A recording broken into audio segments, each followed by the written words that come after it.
My dear brothers and sisters, we are now on the 33rd Sunday in Ordinary Time.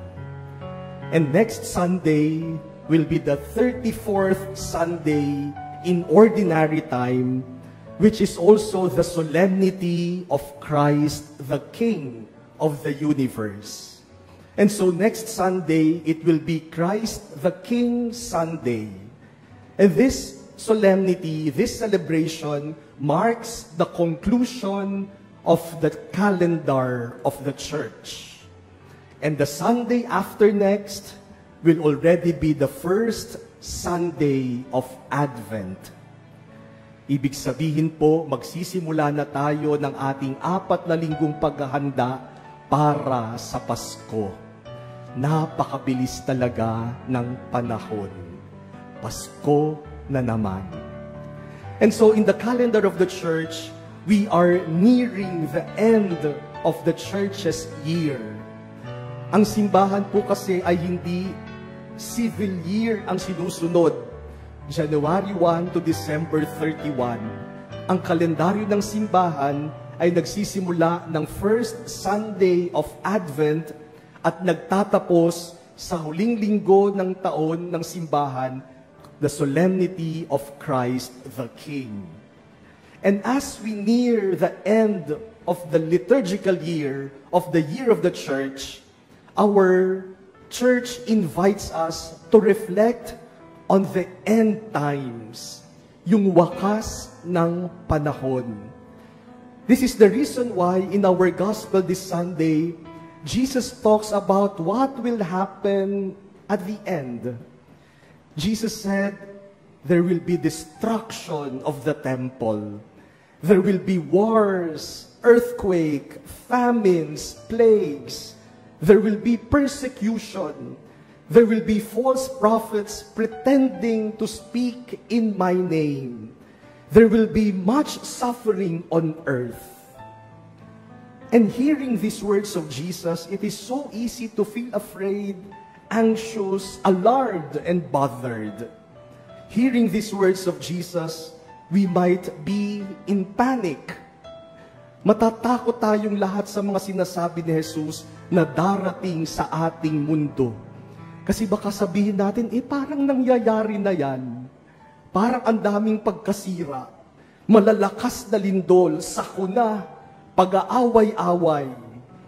But Jesus reminds us that when these things happen, those who are faithful to Him must remain calm. They must not panic. For Jesus says, I am with you. You do not need to be afraid. When they persecute you, you do not even have to prepare your defense, because I will give you wisdom to defend yourselves. Do not be terrified. Do not panic. Do not be troubled. Do not be worried. Because when these things happen, remember that I am here to take care of you. And the proof, Jesus says, not a hair on your head will be destroyed. Ni isang hibla ng ating buhok ay hindi masisira kahit na ang buong mundo ay nagkakandasira, kahit na maraming kaguluhan at sakuna. Sabi ni Jesus, cool lang kayo, panatag lang kayo, huwag kayong matataranta at matatakot. Ako ang mag-iingat sa inyo. Jesus reminds us today that when the world crumbles, Christians stand firm and stay calm. Not because we are strong, but because our God is. In our first reading today from the book of the prophet Malachi, the prophet also describes the day of judgment. The day is coming, says the prophet Malachi, blazing like an oven. Matinding apoy ang dala ng araw na ito. Yung mga mayayabang at gumagawa ng masama, susunugin ng apoy na ito.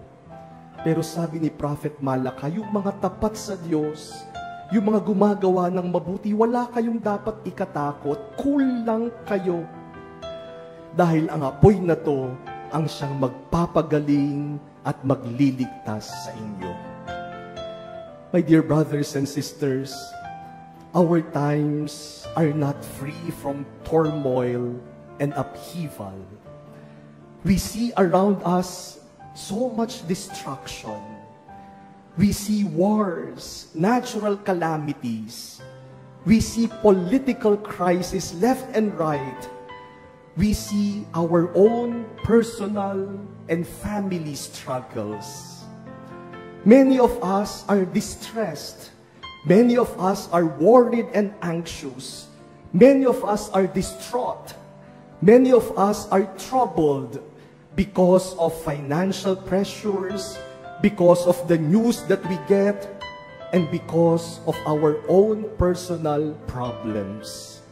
Marami sa atin natataranta, natatakot at nag-aalala. This Sunday, Jesus reminds us, cool lang kayo. Be calm. Do not panic. Do not be worried. Do not be afraid. Because a Christian who trusts in God will never escape the turmoils of this world. Those who trust in God will bring peace into the many turmoils, the many disorders, the many destructions of this world. Hindi tayo tumatakas para magkaroon tayo ng kapayapaan. Haharapin natin ito at tayo ang magdadala ng kapayapaan dahil meron tayong tiwala sa Diyos na mangangalaga sa atin. The world needs people who remain calm and who stand their ground even if other people are troubled and overwhelmed. Ang kailangan ng mundo ay mga tao, mga Kristiyano na hindi natataranta, na hindi react ng react, na hindi nagwawala, kundi nananatiling tahimik, mapayapa, at matibay ang paninindigan dahil ang mga taong ito ang magdadala ng kapayapaan. The world needs people who respond to fear with faith, who respond to uncertainties with trust, and who respond to noise with stillness and silence. The world needs people who remain calm because only in calmness can we think objectively. Only in calmness can we discern deeply. And only in calmness can we act appropriately. My dear brothers and sisters, there are many triggers around us. Tinitrigger ang ating pasensya, tinitrigger ang ating galit, tinitrigger ang ating inis, tinitrigger ang ating takot. How do we respond? Nagpapatrigger ba tayo? Or do we remain calm? Cool lang. Dahil nagtitiwala tayo sa Diyos. Ilang beses na may konting trigger dyan, react ka agad tayo. Ininis ka lang, inis ka naman, nakapagsalita ka na ng hindi maganda. Ginalit ka, gumawa ka rin ng masama, nanakit ka. At pagkatapos pagsisisihan natin yung nasabi natin, nagawa natin, dahil hindi natin pinag-isipang mabuti muna. Ilang away sa pamilya, sa magkakaibigan, sa lipunan, ang nagsimula lamang sa maliit na alitan na hindi pinag-usapan ng maayos. Na-trigger agad ang galit, nagsigawan agad, nakapagsalita agad ng masakit, at yung simpleng alitan, lumaki ng lumaki. My dear brothers and sisters, this Sunday, Jesus invites us to remain calm, not to panic, not to be terrified, not to be worried, to be calm.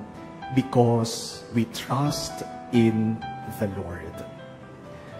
Sana ganyan tayo bilang mga Kristiyano.